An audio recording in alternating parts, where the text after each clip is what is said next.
Sudah. Baik, yang pertama tadi Pak Prabowo menyampaikan, memberikan amanah kepada saya untuk memimpin Kementerian Pendidikan Dasar dan Menengah. Dan insya Allah saya didampingi 2 orang wakil menteri, tapi wakilnya siapa belum tahu, otoritas beliau.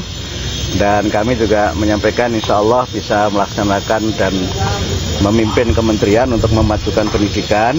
Beliau juga menyampaikan bahwa pendidikan adalah kunci untuk membangun bangsa, terutama adalah kunci untuk mencerdaskan kehidupan bangsa sebagaimana amanat dalam pembukaan Undang-Undang Dasar 45. Dan kami menyampaikan kepada Pak Prabowo untuk menjadikan pendidikan ini sebagai gerakan pencerdasan untuk Indonesia Raya yang berkemajuan. Dan tadi beliau menyampaikan beberapa hal untuk bagaimana saya bisa bekerja sebaik-baiknya. Dan saya bercanda tadi, tidak perlu pantun ya Pak Prabowo kali ini, karena pantunnya sudah saya sampaikan waktu Bapak menyampaikan visi dan misi di Muhammadiyah Surabaya. Bapak, ini Kementerian Pendidikan akan dibagi atau dipecah jadi 3 atau jadi 2 sih Pak? Saya tidak tahu, tapi saya diberi amanah beliau menjadi Kementerian Pendidikan Dasar dan Menengah. Pendidikan Dasar dan Menengah, itu adakah? Ya. Pendidikan tingginya beda? Saya tidak tahu, karena saya hanya diberi oleh beliau untuk melaksanakan dan memimpin Kementerian Pendidikan Dasar dan Menengah. Berarti terlepas dari universitas dan perguruan tinggi ya Pak? Kalau pendidikan dasar menengah berarti tidak mencakup perguruan tinggi.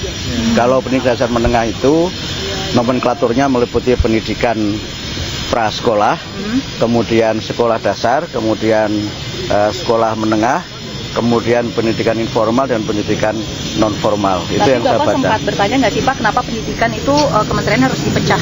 Apakah karena memang ada masalah-masalah yang sebelumnya atau Bapak sempat bertanya gitu? Tidak ada penjelasan dari beliau kenapa itu dipecah.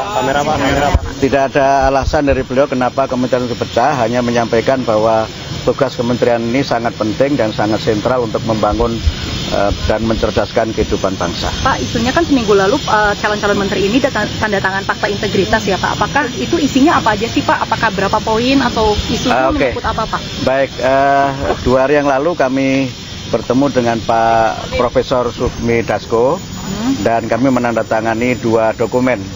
Yang satu itu dokumen kesediaan untuk menjadi bagian dari menteri dalam kabinet Pak Prabowo. Kemudian yang kedua fakta integritas yang isinya normatif saja, ya setia kepada Negara Kesatuan Republik Indonesia, kemudian siap mendukung pemerintahan Pak Prabowo dan menjaga wibawa beliau sebagai presiden serta juga menjaga kewibawaan bangsa dan negara.